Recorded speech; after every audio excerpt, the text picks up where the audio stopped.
السلام علیکم، میرا نام ڈاکٹر صلاح الدین ہے اور میں کافی ڈاکٹر کمیونٹی کو پریزنٹ کرتا ہوں آل اوور دی پاکستان۔ آج میں آپ کا تعارف ایسی شخصیت سے کرانا چاہتا ہوں کہ جنہوں نے قادیانیت کے خلاف بے پناہ خدمات انجام دی۔ وہ ہمارے پاس لاہور سے پشاور تشریف لائے ہیں، ہمارے مہمان ہیں۔ یہ ختم نبوت کے مجاہد ہیں۔ ان کا نام ہے عرفان محمود برق صاحب۔ عرفان صاحب کیسے کام کیا؟ الحمدللہ۔ اچھا عرفان صاحب، آپ بتائیں کہ آپ نے کس طرح، وہ کون سا ایسا ٹرننگ پوائنٹ تھا یا وہ کون سی ایسی چیز تھی کہ جو آپ کو قادیانیت سے اسلام کی طرف جو ہے انہوں نے آپ نے کنورٹ ہوئے، اور کون سی ایسی خدمات تھی؟ بسم اللہ الرحمن الرحیم۔ ہمارے ہاں نا جی، میری فیملی کے اندر جو ہے فتنہ مرزائیت کی بنیاد میرے دادا نے رکھی۔ بچپن میں مرزا قادیانی کے ہاتھ پہ بیعت کی اور اس کو نعوذ باللہ اللہ کا نبی اور رسول مان لیا۔ اس کے بعد ہماری پوری نسل جو تھی ایک بھیڑ چال چلتے، وہ اسی اندھے کنویں میں گرتے چلے گئے۔ نہ کسی نے کوئی ریسرچ کی، نہ کسی نے کچھ پڑھا، دیکھا، سوچا، سمجھا۔ تو پیچھے قادیان سے بلونگ کرتے تھے میرے دادا۔ جب پاکستان بنا، وہ قادیان کو چھوڑ کر اپنی فیملی کو ساتھ لے کے لاہور میں آ گئے۔ ہمارا گھر لاہور میں ان کا مرکز تھا قادیانیت کا۔ ہم خود پریچنگ کرتے تھے۔ میرے ذہن کے اندر بہت سے سوالات اٹھتے۔ ایک تو میرے ذہن کے اندر یہ بات تھی کہ پوری دنیا کے تمام مسلمان قادیانیوں کو مسلمان سمجھنے کے لیے تیار نہیں ہیں۔ آخر ہمارے بڑوں نے کون سی ایسی حرکت کی ہے کہ ہم لوگ کلمہ پڑھتے ہیں، یہ مرزائی کلیم کرتے ہیں کہ ہم کلمہ پڑھتے ہیں۔ میں سوچتا تھا پھر بھی کافر ہیں، مسلمان سب ہمیں کافر کہتے ہیں، ہم نمازیں پڑھتے ہیں، روزے رکھتے ہیں، قرآن پاک پہ بلیو کرتے ہیں، تو یہ مسلمان ہمیں مسلمان ماننے کے لیے تیار کیوں نہیں ہیں؟ مجھے اس پہ ریسرچ کرنی ہے۔ میں بھی تو خود کو اس لیے کہتا ہوں قادیانی کہ میرے بڑے ہیں۔ اگر میرے دادا کو اس دور میں ہندو مت اچھی لگتی تو ہمارے گھر میں ہندو بت ہوتے، میں بھی بتوں کو رام رام کرتا، وہ عیسائی ہو جاتے، تو آج یقیناً میرا مذہب بھی عیسائیت ہوتا۔ تو مجھے ریسرچ کرنی ہے۔ اللہ نے میرے دل کے اندر یہ بات ڈالی، الحمدللہ میں نے اس پہ ڈیپلی پڑھا۔ ایک طرف میں نے قرآن و حدیث کی اسٹڈی کی، دوسری طرف میں نے قادیانیت کو پڑھا۔ کمپیریٹیولی جب میں نے ان تمام حقائق کو پڑھا، مرزا قادیانی کی کتابوں کے اندر مجھے ایسی قرآن پاک کے خلاف باتیں ملی، احادیث رسول کے اینٹی نئے نظریات ملے، اللہ رب العزت کی توحید باری تعالیٰ پہ چڑھ کے انبیاء علیہ السلام کی رسالتوں پہ ناپاک حملے، غرض کے بعد اللہ رسول کو اس نے گالیاں بکی تھی اپنی کتابوں کے اندر۔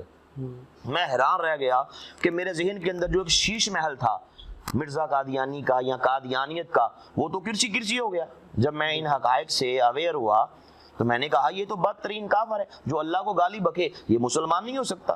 جو اللہ کے نبی، اللہ کے حبیب، جن کے لیے اللہ پاک نے اس کائنات کے گیسو راستہ کے لیے کیے، جو ان کی شان میں گستاخی کرے، وہ تو مسلمان نہیں ہو سکتا، وہ بدترین کافر ہے۔ اس نے عیسیٰ علیہ السلام کو غلیظ اور ننگی اور گندی معاذ اللہ بازاری گالیاں بکی ہیں۔ میرے رونگٹے کھڑے ہو گئے۔ میں نے کہا میرا اس سے کوئی تعلق نہیں ہے، الحمدللہ میں نے اسلام قبول کر لیا۔ بچپن میں کچھ خوابوں میں بھی اشارے ہوئے۔ ایک بار میں نے خواب دیکھی اور در حقیقت میں سمجھتا ہوں ڈاکٹر صاحب کہ میری وہ خواب ہی میرے قبول اسلام کا در حقیقت وہی وسیلہ بن گئی۔ میں نے بچپن میں دیکھا کہ حضور نبی پاک تاجدار ختم نبوت صلی اللہ علیہ وآلہ وسلم پھل تقسیم فرما رہے ہیں، ہمارے محلے میں آئے، سب کے گھروں میں گئے، لیکن آپ نے مرزائیوں کے گھر میں جا کے پھل نہیں دیے، ان کا بائیکاٹ کیا۔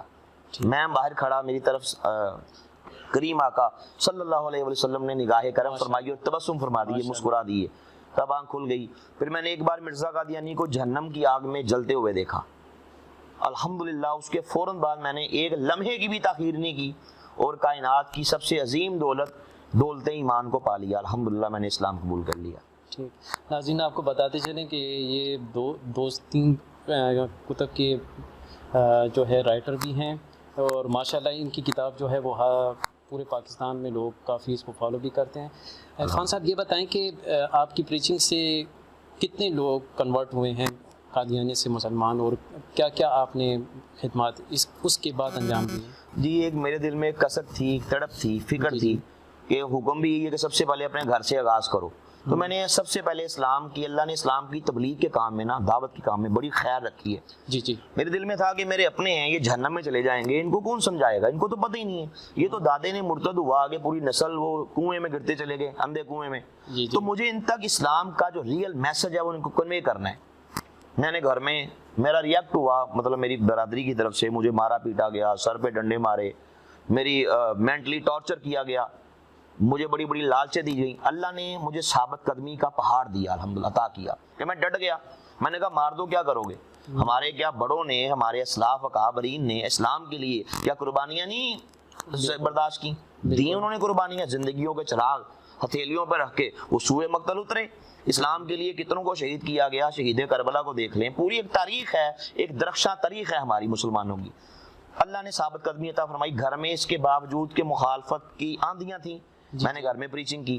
دیکھیے اللہ نے کیسی کرم کیا، میری والدہ محترمہ پوری زندگی قادیانی رہیں، اپنی ڈیتھ سے 1.5 ماہ پہلے آپ نے اسلام قبول کر لیا، الحمدللہ۔ پھر ایک بھائی ہوا، پھر دوسرا، پھر تیسرا، وہ ایک ایک کر کے سارے کے سارے قادیانیت کے اندھیروں سے نکل کر اسلام کے اجالوں میں داخل ہوتے گئے۔ اللہ نے کرم کیا، پھر میرے والد صاحب ابھی 80 ایئرز اولڈ کے ہیں، الحمدللہ پوری زندگی انہوں نے جہاں مرزیت میں بسر کی، اللہ نے کرم کر دیا، اس عمر میں آگے ان کو سمجھ آ گئی، انہوں نے اسلام قبول کر لیا۔ ہماری ڈاکٹر صاحب برادری کے اندر 50 سے زیادہ لوگ اب تک مسلمان ہو چکے ہیں، اور پورے پاکستان میں جو میں نے پھر تبلیغی دورے کیے، بڑے بڑے مرزیوں کے، ان کی جماعتوں کے صدور ان سے ملا، ان کے بڑے بڑے لوگوں سے ملاقاتیں کی، الحمدللہ اب تک 500 سے زیادہ قادیانی جو ہیں وہ اللہ کے کرم سے وہ میرے ہاتھ پہ اسلام قبول کر چکے ہیں۔ فیوچر میں آپ اس چیز کو کیسے دیکھتے ہیں؟ کیا آپ کیا سوچ رہے ہیں کہ آپ نے مزید اس چیز کو کیسے آگے بڑھانا ہے؟ ڈاکٹر صاحب میری زندگی کے 2 مشن ہیں جی، اور انشاءاللہ مرتے دم تک انشاءاللہ میں نے ان پہ کاربند رہنا ہے۔ نمبر 1 کہ میں نے قادیانیوں کو اسلام کی دعوت دینی ہے، ٹھیک ہے، کہ یہ بھٹکے ہوئے لوگ ہیں، ان کو پتہ ہی نہیں ہے۔ ہم نے کتنے ایسے دیکھے اسی میں جنم لیتے ہیں، اسی میں جوان ہوتے ہیں، بوڑھے ہوتے ہیں، مر جاتے ہیں، ان تک ہدایت کا پروانہ نہیں پہنچتا۔ اسلام تو مکمل ہو چکا نا، قرآن و حدیث، لیکن اسلام کا حکم ہے کہ ایسے لوگوں تک اسلام کی دعوت کو بھی پہنچانا چاہیے۔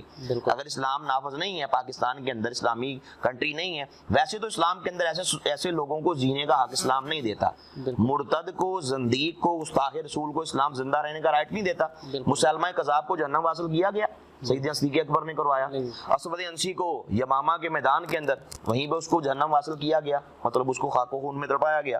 پوری تاریخ ہے اسلام کی، چونکہ ہمارے ہاں اسلامی نظام نہیں ہے، علماء نے لکھا کہ اس لیے ان لوگوں کو اسلام کی دعوت دی جائے۔ ایک تو میں نے زندگی کا یہ مشن بنا لیا ہے کہ میں نے ان کو دعوت دینی ہے، اللہ نے میرے اس کام میں برکت دے دی جس میں نے آپ کو مثال پیش کی۔ دوسرا اپنے مسلمانوں کو ان کی ایکٹیویٹیز سے آگاہ کرنا، ان کے باطل نظریات کے بارے میں بتانا، چونکہ قادیانیوں کو آرڈر ہے کہ 1 سال میں کم از کم 10 مسلمان قادیانی کرو۔ جب میں خود تھا ہم اس پہ کام کرتے تھے، اپنے مسلمان دوستوں کو ان کے مزاروں، ان کے مراکز میں لے کے جاتے تھے۔ وہ کہتے ہیں لڑکی مانگتے ہیں، کہتے ہیں ہم دیں گے، پیسہ چاہیے، ویزا چاہیے، نوکری چاہیے، جو کچھ چاہیے ہم دیں گے۔ ایک ہی کام کرنا ہے کہ گنبد خضرا سے نعوذ باللہ مسلمان کا تعلق توڑ کے مرزا قادیانی کے ساتھ جوڑ دو۔ تو ایک تو یہ جو جس طرح میں نے بتایا کام کر رہے ہیں، پوری دنیا کے اندر ان کی تنظیمات ہیں، ہیومینٹی فرسٹ ہے۔ ابھی میں نے سندھ کا دورہ کیا، میں جا کے حیران رہ گیا، وہاں لوگوں کو پیسے دے کے، لڑکیاں ویزے دے دے کے، چارپائیاں بکریاں دے دے کے، بھینسیں دے دے کے پوری فیملی قادیانی کی گئی، اور خود کو یہ بتایا گیا کہ ہم مسلمان ہیں۔ دیکھیں اصل رونا یہ ہے کہ خود کو مسلمان کہہ کے مسلمان کا ایمان لوٹتے ہیں۔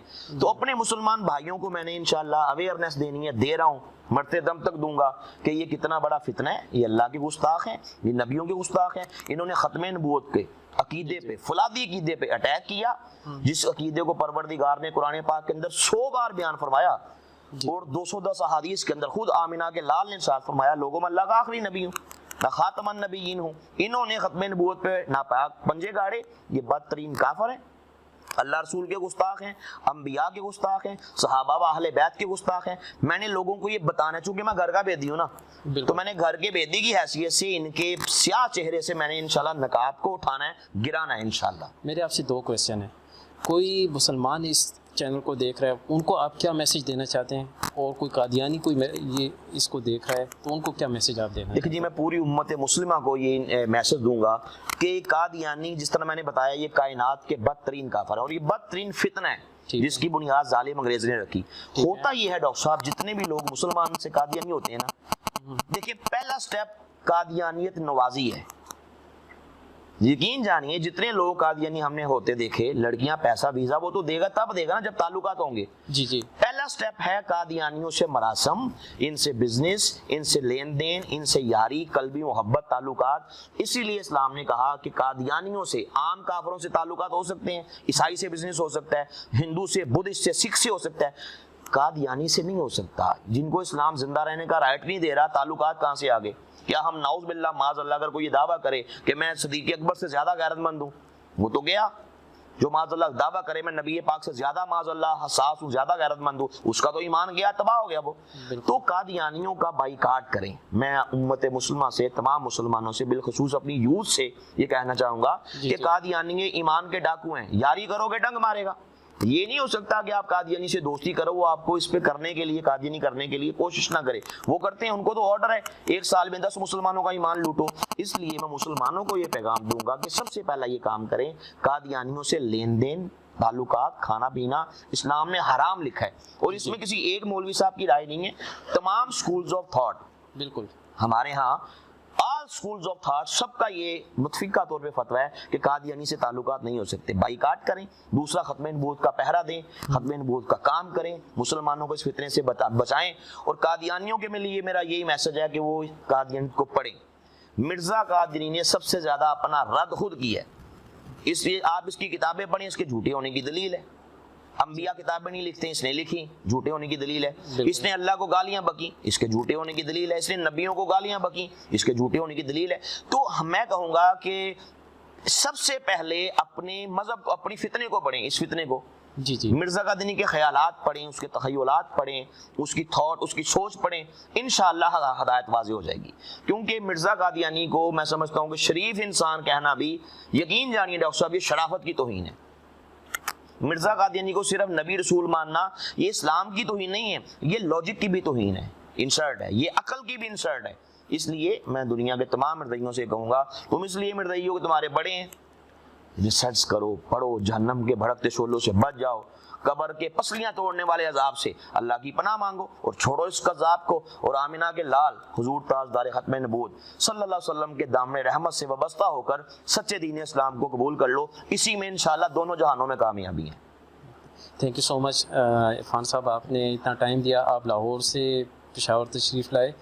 میں اپنی ڈاکٹر کمیونٹی کو بھی یہ ایک میسیج دینا چاہتا ہوں کہ ٹھیک ہے، آپ لوگ اپنے پیشے کے ساتھ ساتھ اس چیز کی طرف بھی توجہ دیں کہ جو لوگ یہ فتنہ پھیل رہا ہے ان کی خاص طور پہ ان کی طرف یہ آپ کو کنسنٹریشن دینی چاہیے، اور اس چیز کو خدا کے لیے ختم کروائیں کسی طریقے سے بھی. کیونکہ دنیا جو ہے وہ پڑھے لکھے انسان کو زیادہ فالو کرتی ہے. ہم ڈاکٹرس لوگ، خاص ڈاکٹرس، انجینئرس یا جو پڑھا لکھا طبقہ ہے، ان کو اس میں بڑھ چڑھ کے حصہ لینا چاہیے، تاکہ آپ کے پاس جو بھی میں ڈاکٹرس کمیونٹی کے طور پہ یہ بات کہنا چاہوں گا کہ جو پیشنٹس آپ کے پاس آئیں یا آپ کے آس پاس جو بھی لوگ ہوں، اس کی تھوڑا سا ٹائم اس کے لیے نکالیں اور اس کی تھوڑی سی پریچنگ ضرور کریں. یہ ہم سب کا انڈیویجول فرض ہے. یہ جو ہے ہر بندے کو، ہر پڑھے لکھے طبقے کو اس میں ضرور پارٹ اپنا پلے کرنا چاہیے. کیونکہ جتنا آپ اس کو روکیں گے، یہ ہمارے ایمان کا حصہ ہے، یہ ہمارے ایمان کا حصہ بھی ہے، عقیدے کا حصہ بھی ہے، اور اولین فرض ہے یہ. Thank you so much.